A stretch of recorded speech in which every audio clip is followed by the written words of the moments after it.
하나님 말씀은 빌립보서 3장 10절부터 14절까지 제가 읽겠습니다.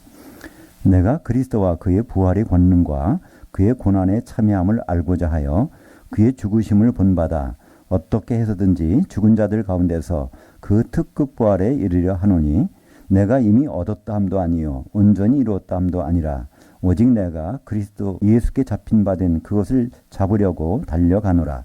형제들아, 나는 아직 내가 잡은 줄로 여기지 아니하고 오직 한 일, 즉 뒤에 있는 것은 잊어버리고 앞에 있는 것을 잡으려고 푯대를 향하여 그리스도 예수 안에서 하나님이 위에서 부르신 부름의 상을 위하여 달려가노라. 오늘 말씀을 가지고 사라진 특급 부활을 아시나요? 라는 제목으로 말씀을 나누겠습니다. 한 해를 보내면서 다시 한번 생각하는 것은 모든 건 시작하면 반드시 끝이 있다는 것이죠. 이건 성경에서도 주님이 여러 번 말씀하셨습니다. 주님은 언제 오시다고요? 세상 끝날에 이런 일이 있으면 내가 오리라. 그래서 우리는 다시 한번 주님에 대해서 생각하게 됩니다. 성경에서는 우리가 살고 있는 이 세상, 우리가 이 육신의 몸을 가지고 살고 있는 이 세상이 전부가 아니라고 합니다. 고린도전서 15장 19절에 보면 만일 그리스도 안에서 우리가 바라는 것이 다만 이 세상의 삶뿐이면 우리가 모든 사람 가운데 더욱 불쌍한 자이리라. 분명히 다음 세상이 있다는 것이고요. 그 세상이 더욱 중요하다는 것을 말씀하고 있습니다. 잘못 우리가 해석하면 이 세상은 별것이 아니구나 이렇게 생각할 수 있는데 그렇지 않습니다. 이 세상은요. 다음 세상을 준비하기 위해서 우리에게 가장 필요하기 때문에 하나님이 허락하신 세상입니다. 그래서 우리는 이 한순간 한순간이 얼마나 귀한 시간인지를 잘 준비할 필요가 있다는 것이죠. 성경은 우리가 죽은 다음부터 다시 부활할 때까지 그 시간을 하프타임이라고 합니다. 물론 우리말 번역에는 그런 번역이 빠져버렸습니다. 하프타임이란 단어가 있는데 그것이 빠졌죠. 그것이 어디 있냐면 요한계시록 14장 13절 하반절에 주 안에서 죽는 자들은 복이 있도다 하시매 그 영이 이르시되 그러하다. 그들이 수고를 그치고 중간에 쉬리니 이것이 하프타임이라는 단어입니다. 이는 그들이 행한 일들이 따름이라 하시더라. 그러니까 하프타임 갖고 나면 그 다음에 이제 새로운 세상이 있다는 것을 성경이 분명히 말씀하고 있기 때문에 이것을 우리가 쉽게 생각하면요. 축구 경기를 생각하면 전반전 45분 후반전 45분인데 중간에 15분 쉬는 시간이 있습니다. 그것을 하프타임이라고 그러죠. 그래서 우리는 이제 어떻게 보면 죽을 때까지 우리가 사는 기간은 전반전입니다. 더욱 중요한 것은 이 후반전 그 메인 게임이 이제 중요하다는 것이 바로 성경의 말씀인데 그것이 유감스럽게도 우리말 번역에서는 그냥 이제 죽으면 쉰다 이렇게 끝나게 번역을 해버려서 우리는 후반전의 삶을 생각하지 않습니다. 우리가 잘 하신 말씀 중에도요. 예수님은 그 말 하프타임을 말씀하셨어요. 마태복음 11장 28절에 수고하고 무거운 짐진 자들아 다 내게로 오라. 내가 너희를 쉬게 하리라. 그때 쉬게 한다는 뜻은요. 하프타임 주겠다는 얘기입니다. 부활 후에 내가 다른 삶을 준비했다는 얘기입니다. 그렇기 때문에 예수를 믿는다는 것은 그 순간부터 쉬는 것이 아닙니다. 예수를 믿게 되면 이제 죽은 다음부터 부활할 때까지 하프타임이 보장된다는 것이고요. 후반전이 있다는 것인데 거기서도 하프타임 대신에 그냥 쉬게 된다. 이렇게 되니까 우리는 자꾸 오해하게 되죠. 예수 믿으면 쉼이 있다고 그러는데 왜 이 세상은 점점 더 어려워지고 복잡하고 예수 안 믿을 때보다 우리에게 쉼이 없을까 이렇게 오해하는데요. 그 쉼도 여전히 죽은 다음부터 부활 때까지 쉼을 예수님은 우리에게 말씀하고 있습니다. 그렇기 때문에 우리의 그 지금 살고 있는 삶은요. 이거는 어떻게 보면 준비 운동이라고 할 수 있어요. 권투 선수들이나 어떤 그 축구 선수들이 경기 임하기 전에 반드시 몸을 풀고 시작합니다. 그래야 이게 운동이 제대로 되는 것처럼 그걸 다른 말로 워밍업이라고 그러죠. 이 워밍업이 돼야 이제 게임에서 제대로 하는데 본 게임은 이제 주님을 만나서부터 부활하신 분부터 이제 본 게임이 시작되게 되는 것입니다. 그래서 이 부활은 우리는 부활하면 굉장히 큰 기대를 갖고 있는데 사실 기대하셔도 됩니다. 근데 문제가 있어요. 왜 부활이라는 것이 있을까요? 부활이라는 것은요. 심판이 있기 때문에 있습니다. 모든 죽은 사람들은 심판받을 수 없어요. 재판하다가 어떤 사람이 죽었어요. 그럼 그 재판 끝납니다. 그래서 모든 심판, 모든 재판은요. 살려놓고 재판하기 때문에 그래서 성경에서 부활이라는 것은요. 일단 심판대 앞에 서기 위해서 부활이 있는 것입니다. 왜냐하면 그 심판이 있어야 상과 벌이 결정이 되거든요. 우리가 학교 다닐 때 그런 경험을 하지 않습니까? 시험을 왜 치를까요? 그거는 혼내려고 치르는 것이 아닙니다. 성적이 좋은 사람은 상을 주기 위해서, 성적이 나쁜 사람은 그걸 통해 다시 한번 다짐을 해서 좋은 기회를 가더라고 주는 거기 때문에 시험은 좋은 것이죠. 마찬가지로 이 심판도 좋은 것입니다. 주님 오셔서 심판하실 때 그 심판을 통과하는 사람과 그렇지 못한 사람, 준비한 사람은요 주님 오시길 기다릴 것이고요. 준비 못한 사람은 좀 주님 오시는 것이 좀 두려울 수도 있습니다. 고린도후서 5장 10절에 보면 이는 우리가 다 반드시 그리스도의 심판대 앞에 나타나게 되어 각각 선악간에 그 몸을 통해서 행한 대로 우리가 심판을 받는다는 것입니다. 그러니까 여기서 고린도후서의 5장 10절의 말씀은요. 고린도 교회의 성도들에게 하신 말씀이에요. 사도 바울이 우리가 다 예외 없이, 그러니까 예수 믿는 사람들은 예외 없이 바로 이제 주님 앞에 그리스도의 심판대 앞에 서게 되는데 그때 선악간에 심판을 받는다는 것입니다. 선한 일을 했느냐 악한 일을 했느냐, 그때 그 몸은 우리 개개인의 몸이 아닙니다. 단수거든요. 바로 예수 그리스도의 몸을 통해서 어떤 일을 했느냐, 예수 그리스도의 몸인 교회에 선한 일을 했느냐, 예수 그리스도의 몸에 대해서 악한 일을 했느냐에 따라서 반드시 주님은 심판을 하시겠다는 것입니다. 우리는 이 부활하면은요, 그냥 이 죽었던 몸이 살아나는 것을 부활이라고 생각하는데요. 성경의 부활은 그렇지 않습니다. 성경의 부활은요, 한번 살아나면 다시 죽으면 안 됩니다. 그리고 성경의 부활은요, 이것은 영의 몸으로 부활하는 것입니다. 이 성경의 부활의 첫 번째 케이스가 바로 예수님이시죠. 예수님은 죽기 전에는요, 우리와 똑같은 몸을 가지셨습니다. 하나님이시지만 바로 인간과 똑같은 몸을 가지셨기 때문에 뭐 드시지 않으면 배고프고요, 누구한테 맞으면 아프고요, 이 모든 것을 갖고 가셨는데 죽고 부활하신 다음에는 그렇지 않잖아요. 그죠? 제자들이 문을 걸어 담고 무서워서 있을 때 그 벽을 뚫고 들어오세요. 그죠? 그리고 얼굴 모습이 변해가지고 못 알아보잖아요. 그러니까 확인시켜주기 위해서 여기 내 창자국과 못자국을 봐라. 그때 제자들은 이분이 바로 주님이구나. 그 엠마오로 가던 제자들도 바로 얼마 전까지 주님과 같이 지냈는데 못 알아보잖아요. 나중에 가서 그분이 우리에게 말씀 풀어주실 때 보니까 우리 가슴이 뜨뜻하지 아니하더냐? 그분이 주님이신다니까 사라져 버렸잖아요. 그래서 주님은, 부활하신 주님은 이렇게 형체가 순식간에 계속 변하는 겁니다. 그 한마디로 피가 없는 거예요. 그죠? 피를 다 쏟으셨기 때문에. 그러한 부활이 이게 성경적인 부활입니다. 그것을 성경에서는요, 영의 몸으로 부활한다고 말씀하고 있습니다. 고린도전서 15장 44절에 보면, 물론 우리말 번역은요, 육의 몸이 있은즉 신령한 몸이 있다 이렇게 번역했는데 그 번역이 적절하지 않습니다. 거기서는 혼의 몸이 있은즉 영의 몸이 있다 이렇게 말씀하고 있죠. 이 혼의 몸이라는 것을 거기 설명할 때 아담의 몸이라는 것입니다. 아담은 창세기 2장 7절에 보면 흙의 티끌 가지고 그걸 몸을 만들어 놓고 거기다가 영을 불어넣어서 그 산 혼의 몸을 만들었습니다. 우리는 모두가 다 아담과 같은 몸으로 살고 있는 것이죠. 근데 아담과 같은 몸으로 살고 있다가 죽어서 부활할 때는 아담과 같은 몸이 아니라 바로 부활하신 예수님 같은 몸으로 사는 것을 고린도전서 15장 44절에서는요.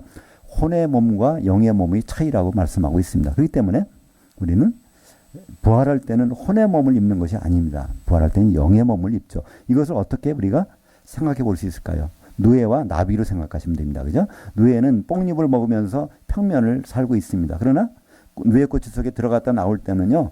바로 나비의 몸으로 나오는 것이죠. 그러니까 혼의 몸으로 살고 있다가 부활할 때는 영의 몸으로 하는, 그것을 바로 우리는 누에와 나비 세계에서 찾아볼 수 있습니다. 그렇다면 이 부활의 순서를 한번 살펴볼까요? 예수님이 첫 번째 부활이시고요.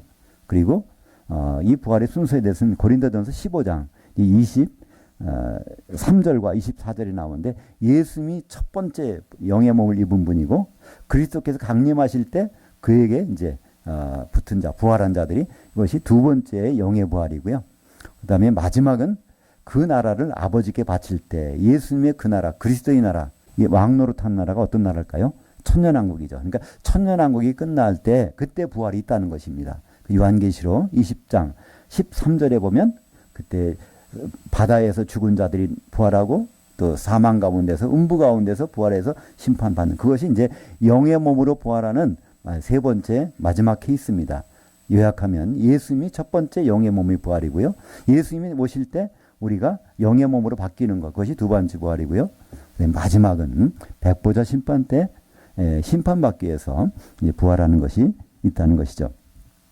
그렇기 때문에 우리가 부활하는 것은 언제 일어날까요? 예수님이 재림하실 때만 일어납니다. 그때 우리가 이제 부활하게 되는 것이죠. 데살로니가전서 4장 16절과 17절에 보면 주께서 이제 호령과 천사장의 음성과 하나님 나팔로 친히 어디에서요? 하늘에서, 셋째 하늘에서부터 공중으로 내려오시는데, 그때 그리스도 안에서 죽은 자들이 이제 부활해서 올라가고, 그때까지 살았던 사람들은 몸이 변해서 올라갑니다. 다 영의 몸을 입고 주님을 만난다는 것입니다. 이처럼 이제 주님이 오시면 누가 부활합니까? 예수 믿은 사람만 부활해요. 잘 믿었건 못 믿었건 선악간의 심판을 받기 위해서. 세상 사람들은 그대로 있습니다. 그 성경에는 이걸 분명히 가르고 있죠. 세상 사람들이 이제 부활하는 것은 천년왕국 후에 백보자 심판 때에서 부활하는 것입니다. 근데 문제는요, 그리스도 안에서 죽은 사람들은 다 부활하기 때문에 그 부활에서 그 결과가 더 중요한 것입니다. 그러니까 마태복음 25장에 보면 거기서 주님 오실 때 부활하는 장면, 그 세 가지 케이스가 나오지 않습니까? 그 첫째 열처녀의 비유가 나오고요, 달란트의 비유가 나오고요, 양과 염소의 비유가 나옵니다. 그것이 바로 주님이 오셨을 때 그 앞에서 그리스도의 심판대에서 심판을 받는 장면을 우리에게 말씀해주고 있습니다. 그래서 혼인잔치에 들어가지 못하는 부활, 이거는 참 불행한 부활입니다. 열처녀를 보면요, 전부가 다 공통점이 등을 들었다는 것입니다. 또 신랑을 기다렸다는 거예요. 등을 들었다는 것은 바로 우리 영이 거듭났다는 뜻이죠. 잠언서 20장 27절에 보면 사람의 영은 여호와의 등불이라 사람이 깊은 속을 다 살피느니라. 우리가 영이 살아나면 성령께서 우리 영과 함께 우리를 다 살펴주신다는 것이죠. 그래서 영을 들고 등을 들고 기다렸다는 것은 거듭나서 그리스도인이 되어서 주님을 기다렸는데 차이가 있었습니다. 기름을 준비한 자와 준비하지 못한 자. 준비한 자만이 혼인잔치에 들어가고 준비하지 못한 자, 예수 믿은 그리스도인들이 쫓겨나는 장면을 볼 수 있습니다. 달란트 비도 마찬가지입니다. 우리는 달란트를 재능이라고 그러는데요. 성경에서 달란트는 재능이 아닙니다.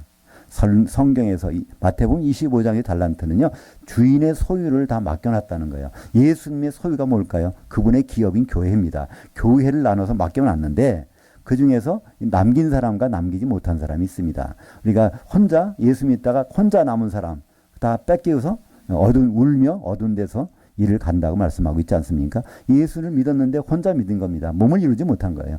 바로 그리스도의 몸인 교회를 이루지 못한, 주님의 소유를 감당하지 못한 사람들은 바로 이 지옥불에 떨어지는 걸 볼 수 있죠. 마찬가지로 세 번째 비유, 양과 염소에 있지 않습니까? 근데 원문에는 이렇게 나와 있어요. 염소들 가운데서 양을 골라낸다는 것입니다. 얼마나 염소가 많아졌는지. 원래는 다 양처럼 보였는데 염소들이 됐다는 겁니다. 염소와 양의 차이가 뭘까요? 거기에 보면요, 양들에 있는 사람의 특징이 나옵니다. 예수님이 뭐라고 하죠? 내가 배고플 때 나에게 먹을 걸 주었고, 목마를 때 마시게 했고, 헐벗었을 때 옷을 입혀줬고, 뭐 나그네 되었을 때 집에다 재워줬고, 감옥에 갇혔을 때 나를 돌아봐 줬다. 근데 거기 양들이 있는 사람들이 뭐라고 합니까? 우리가 그런 적이 없다는 거예요. 그때 예수님이 뭐라죠? 여기는 내 형제 중 지극히 작은 자 하나에게 한 것이 바로 내게 한 것이니라. 바로 그리스도의 심판대에서 예수님 옆에서 심판하는 사람들이 누굴까요? 바로 사도들입니다. 마태복음 19장 28절에 보면 예수님께서 내가 세상이 새롭게 돼서, 그러니까 부활, 이제 이 세상이 끝나고 재림할 때, 바로 영광의 보좌에 앉을 때, 그리스도 심판대에 앉을 때, 나를 따르던 너희들도 12보좌에 앉아서 이스라엘 12보좌를 심판하게 하리라. 이렇게. 이스라엘 10지파라는 것은 말이에요. 영적인 이스라엘, 우리 성도들을 가리킵니다. 그래서 성도들 심판하는 것은 바로 12사도들이 심판하는데, 여기 있는 내 형제 중 지극히 작은 자 하나에게 한 것이 바로 내게 한 것이라는 거예요. 그렇다면 우리는 12사도들에 대해서 어떻게 대우를 했습니까? 12사도들을 우리가 만날 수는 없었지만 그들이 남겨놓은 것이 바로 마태복음 1장 1절부터 요한계시록 22장 21절까지 신약 성경을 통해서 그들은 남겨놨어요. 이 작은 부분이라도 전부 다 우리는 존중하고 그것에 귀를 기울였다면 이건 예수님을 선대하는 것이고, 그렇지 않았다면 염소라는 겁니다. 염소라는 것은 무엇이죠? 양은 목자를 따라다니면서 그 풀을 먹지만 염소는 그 풀로 만족을 못하는 거예요. 그죠? 염소는요, 심지어 나무도 갉아먹고 종이도 먹고요, 별거 있는 거 다 먹는 거예요.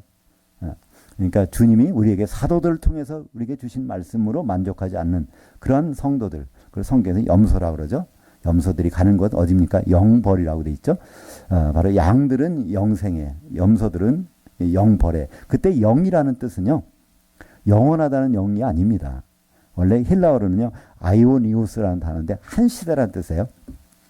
이 한 시대라는 것은요, 지금의 시대가 있고 다음 세대가 있습니다. 지금 시대는 마귀가 막노릇하는 시대예요.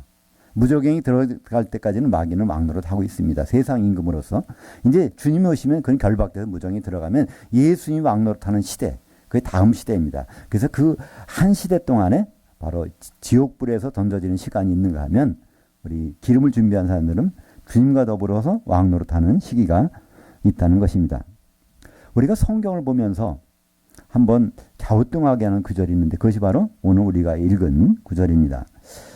빌립보서 3장 10절과 11절을 보면 내가 그리스도와 그의 부활의 권능과 그의 고난에 참여함을 알고자 하여 그의 죽으심을 본받아 어떻게 해서든지 죽은 자들 가운데서 그 특급 부활에 이르려 하노니. 근데 여기 우리말 번역에서 특급 부활에 빠졌어요.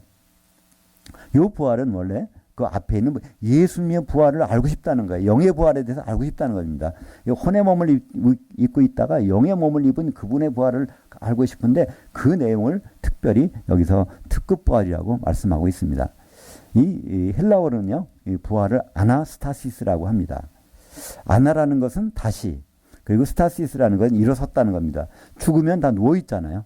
근데 이게 일어서는 것입니다. 어떻게? 아나, 다시. 그래서 이 부활이라는 단어는 아나스타시스라는 헬라어를 사용하는데 성경에서 맨 처음이자 마지막으로 여기다는 엑스 아나스타시스라는 단어를 씁니다. 바울은. 바로 예수님은 이런 부활을 하셨고 우리도 이런 부활을 해야 되는데 자기가 이런 부활을 하고 싶다는 거예요. 근데 우리는 이것을 그냥 읽을 때 사도 부활이 사도가 돼가지고 부활하고 싶다고 한다는 것이 이해가 안 가지 않습니까? 그것은 번역하는 과정에서 빠진 것입니다. 이 엑스 아나스타시, 특별한 부활, 특급 부활이라는 단어인데 이것이 그냥 부활로 빠져버린 것이죠. 오늘 제목이 사라진 특급 부활을 아시나요인데요. 원래 제가 제목을 좀 길게 잡아봤습니다. 원전 성경에 있는데 번역하다가 사라진 특급 부활을 아시나요? 근데 너무 길어서 앞에 거는 이렇게 생략하고 제목을 사라진 특급 부활이라고 제목을 정했는데 이건 원래 원전 성경에는 있는 특급 부활입니다. 그러니까 보통 부활하고는 다르다는 거예요. 그렇다면 우리는 모두가 다 부활하거든요. 예수님 오시면 부활하지 않는 사람은 없습니다. 예수 믿는 사람 중에서. 근데 그 중에서 특급 부활이 있고 그냥 부활이, 보통 부활이 있다는 것입니다. 이 특급 부활이라는 것은 아주 가장 좋은 부활이라는 거예요. 이 본문과 이어지는 이제 여기서는 옮겨놓지 않았지만 빌립보서 3장 17절에 보면 형제들아 너희는 함께 나를 본받으라. 그리고 너희가 우리를 본받은 것처럼 그와 같이 행하는 자들을 눈여겨보라.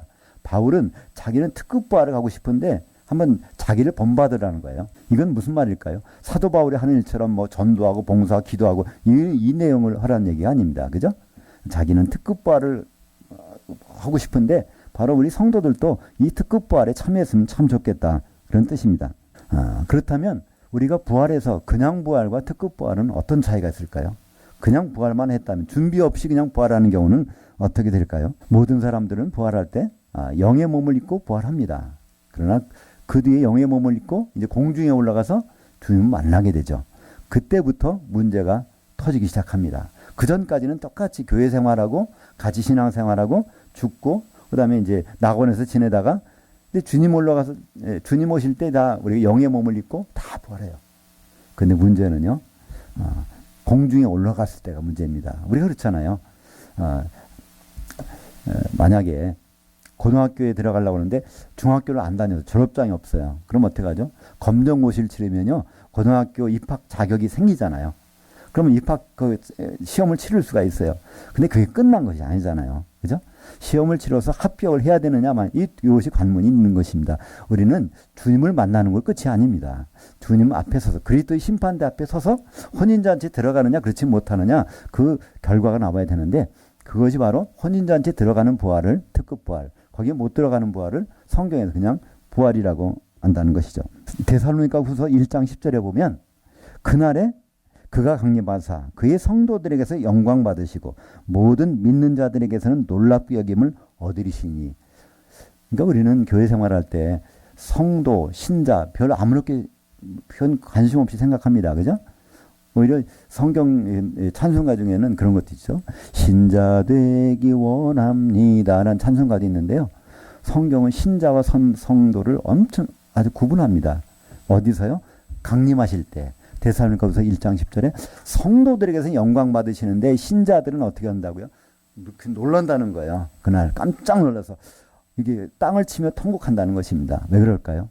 바로 성도들이 그리스도의 몸을 이루어서 혼인잔치에 들어가는 것이고, 이제 그 몸을 이루지 못한 사람, 기름 준비하지 못한 사람들, 내가 너희를 모르겠다, 울며 이를 가는 곳에 던져진다는 것입니다. 그것은 성도냐 아니냐에 따라서 차이가 있다는 것이죠. 우리는 성도를 교회에서 계급이 가장 낮은 사람을 취급하는데요. 성경에서 그렇지 않습니다. 요한계시록에 보면 두 가지 계급밖에 없어요. 거기는 사도냐 성도냐밖에 없습니다.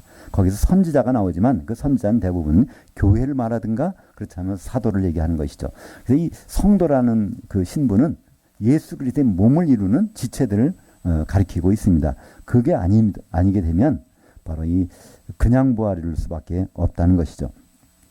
우리는 성경을 보면서 어떻게 보면 지나가는 구절 같아요. 그러나 그것은 예수님은 농담을 말하신 적이 없습니다. 사도도 마찬가지예요. 그죠?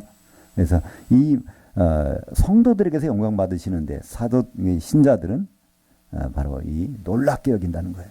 그때 여기서 원래 이 믿은 사람들은요, 원래 거기에 원문에 보면 과거형으로 되어 있어요. 믿었던 사람들이라는 거예요. 예수님 오실 때까지 믿음이 이어지지 않았다는 뜻입니다. 한 번 믿었어. 근데 중간에 믿음이 식어졌어. 그런 사람들은 그날에 가서 놀랍게 여긴다는 것을 말씀하고 있습니다. 사도 요한은요, 이 특급 부활을 첫째 부활이라는 말로 표현합니다. 그래서 이 요한계시록 20장 이제 4절에 보면 거기에 첫째 부활이 나오는데, 이것은 부활의 순서가 아닙니다. 부활의 순서라면요, 누가 첫째 부활이죠?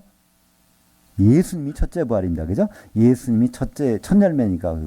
그리고 성도들이 부활의 순서로 하면 두 번째 부활이에요. 그러나 요한계시록에 나오는 이 첫째 부활은 그것은 제일 좋은 부활이라는 뜻입니다. 아주 질적으로 좋다는 거예요. 이 프로토스라는 이 단어는요, 질이 좋다는 뜻으로 사용됩니다. 이 단어는 어디 나오냐면 누가복음 15장에 보면 그 탕자의 비유가 나오잖아요. 그 작은 아들이 재산을 가지고 나가서 모든 것을 다 털어먹고 아버지한테 왔을 때 아버지가 뭐라고 그러죠? 제일 좋은 옷을 갖다 입히라고 그러죠? 그 뜻입니다. 첫 번째, 옷장에 가서 첫 번째 만나는 옷을 입히라는 뜻이 아닙니다. 그 옷장에서 가장 좋은 것을 입히라는 그 첫째라는 단어가 요한계시록에서 이 첫째 부활이라는 뜻입니다. 그러니까 이 첫째 부활에 참여하는 자들이 어떤 자들이라고요? 4장에 보면 심판하는 권세를 받은 자들입니다.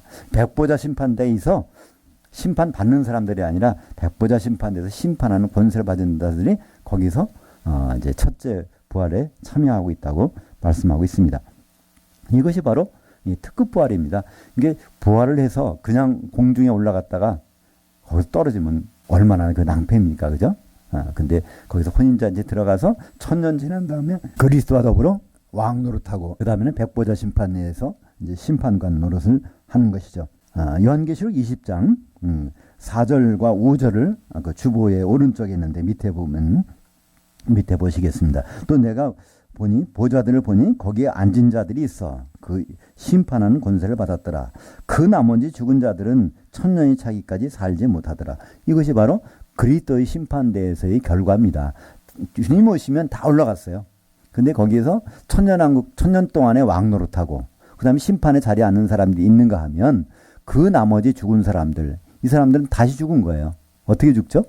요한계시록 보면 15장 2절에 불 섞인 유리바다, 그 유리바다에 던져지는 사람들이 있습니다. 요한계시록 18장 21절에 보면 큰 성 바벨론이 그 바다에 던져져서 보이지 않더라. 얼마 동안? 1000년 동안. 1000년이 딱 지나면 그 바다에서 죽은 자들 내주는데, 이 사람들은요, 예수 믿다가 공중까지는 올라갔다가 그냥 부활이기 때문에, 특급 부활이 아니기 때문에 떨어져서 바닷속에 있다가 이제 마지막으로 심판받는 사람들입니다. 그래서 예수님은요, 우리 보고 두려워라고 그래요. 우리 보면 두려워하지 말라는 말씀도 있지만 두려워하는 말씀도 있어요. 왜 두려워하는 말씀이 있을까요? 바로 이 특급 부활에 못 들어가는 경우는 두려운 일이 생긴다는 것입니다. 마태복음 10장 28절을 보면요, 몸은 죽여도 혼은 능히 죽이지 못하는 자들을 두려워하지 말고 오직 몸과 혼을 능히 지옥에 멸하실 수 있는 이를 두려워하라. 몸은 죽여도 혼은 죽이지 못하는, 이게 누굴까요? 마귀입니다. 마귀는요, 우리 육신을 공격할 수 있어요. 창세기 3장 14절에 보면 너는 배로 다니고 종신토록 흙의 티끌을 먹을지니라, 선악과 사건 이후에 마귀는 우리의 육신을 혼의 몸을 공격할 수 있습니다. 그러나 혼은 죽이지 못해요. 근데 우리가 그리스도 심판대에 서서는요, 그때는 영의 몸을 입고 쓰지 않습니까? 근데 그걸 동시에 지옥불에 던질 분이 있다는 거예요. 그게 바로 우리 예수 믿는 사람들이 지옥 갈 수 있다는 것을 말씀하고 있습니다. 우리는 예수 믿으면 천국 가고 안 믿으면 지옥 간다고 하지만요, 성경에는 그런 얘기가 없습니다. 오히려 예수 믿는 사람 중에서 주님이 오시면 그 앞에 섰다가 기름이 준비 안 된 사람들이 영과 혼을 지옥불에 던지는 분을 두려워하라. 그건 바로 세상 사람들하고 하는 얘기가 아니라 예수 믿는 사람들에게 주님은 이렇게 말씀하고 있는 것입니다. 근데 그것을 우리는요, 나쁘게 생각할 필요 없어요. 우리는 그 상 받는 방법을 일러주신 겁니다. 주님이 기뻐하시는 방법을 우리는 알라는 거예요. 그것이 또 어려운 것도 아닙니다. 그걸 알기만 하면 어려운 것이 아닌데, 우리는 그 모르기 때문에 준비 안 하고 있다가 낭패를 당하게 된다는 것입니다. 그렇다면 이 첫째 부활, 이 특급 부활의 내용이 무엇일까요? 이 자세한 내용은요, 요한계시록 20장 6절에 설명이 되어 있습니다. 이 첫째 부활에 참여하는 자들은 복이 있고 거룩하도다. 둘째 사망이 그들을 다스리는 권세가 없고 도리어 그들이 하나님과 그리스도의 제사장들이 되어 1000년 동안 그리스도와 더불어 왕노릇하리라. 그러니까 이 특급 부활, 첫째 부활은 이렇게 되고요. 그냥 부활은 이걸 못 받는 겁니다. 그러니까 특급 부활에 첫째 부활에 참여한 자들은 복이 있고 거룩하도다. 이때 복이라는 것은 주님과 함께하는 복입니다.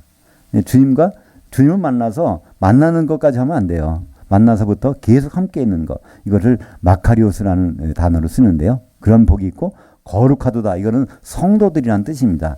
성도를 힐라어로 하기오스라는 형용사를 쓰는데요. 여기 그냥 하기오스라는 단어예요. 이 성도들, 신자가 아니라 성도들이 바로 이 복이 있고 이제 이 1000년 동안 주님과 함께 한다는 것입니다. 거기에 특별히 둘째 사망의 해를 받지 않는다고 그러어 있죠.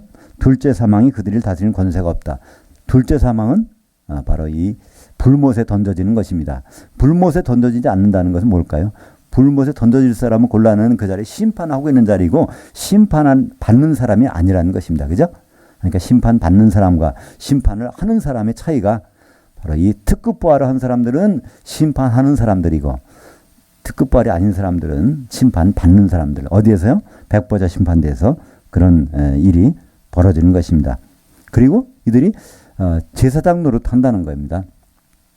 이때 제사장은 어떤 역할을 하는 사람들일까요? 제사장은요, 대제사장들과 항상 일하는 사람들이에요. 그러니까 대제사장은 히브리서 7장 1절에 보면 바로 예수님이 이제 영원한 대제사장입니다.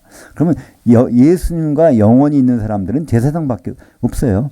대제사장하고 만나는 사람, 일반인은 같이 만나서 일을 안 합니다. 항상 대제사장은 제사장들과 더불어서 일을 하는 것이죠. 우리는 대제사장이면은요, 아무도 필요 없다고 생각하는데 아니요. 대제사장은요, 제사장들이 없으면 일을 못해요.